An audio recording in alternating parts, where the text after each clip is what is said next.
know when he's always here. Now I want to introduce the Reverend Norman Goos, compatriot of the Sons of America Revolution.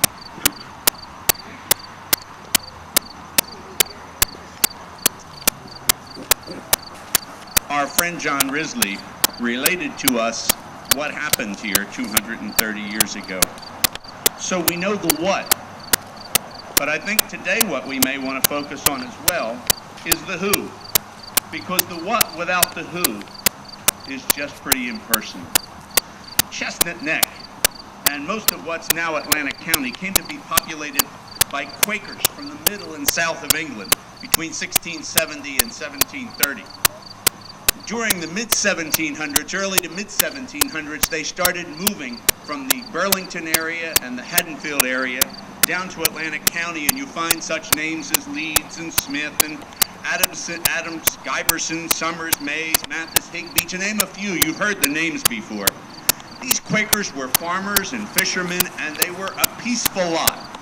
They simply wanted to work and live their lives without being aggravated. But it does us well to remember that they came from England, where the English crown and the official church had persecuted them, beaten them, and imprisoned them for their religious beliefs. And so when England came along 100 years later and began to threaten their independence, their grandsons and great-grandsons became fierce, committed, guerrilla-like fighters for the freedom cause in America. Their Quaker pacifism gave way to shouts of huzzah as they did their part to win and fight for freedom. When I thought about that, I wrote down this sentence: we who live today in this area can legitimately look back at these people as the Paul Reveres, Lieutenant Lucas, and many were wounded. I found something in one of the applications that really doesn't make the history books. I think you'll like it. It occurs in 1777 in the fall. The person's name is Private John Ingersoll from Weymouth, and he relates that his group was called up and they marched to Leeds. That's about where Oyster Creek is today.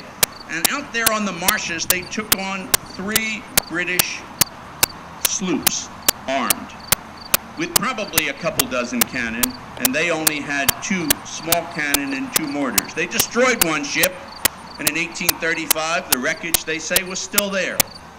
The British had learned a tough lesson. The lesson that they learned was that they thought they could just take over this area. They underestimated the sturdy stock at Atlantic County. Atlantic County men, they found, don't kill off so easily. What did they learn? Here's what I think they learned. Don't mess with the Rambo-like spirit of those crazy rebel farmers and fishermen in eastern Gloucester County. They can't be beaten. If you send a few soldiers after them, the Egg Harbor Guard captures them.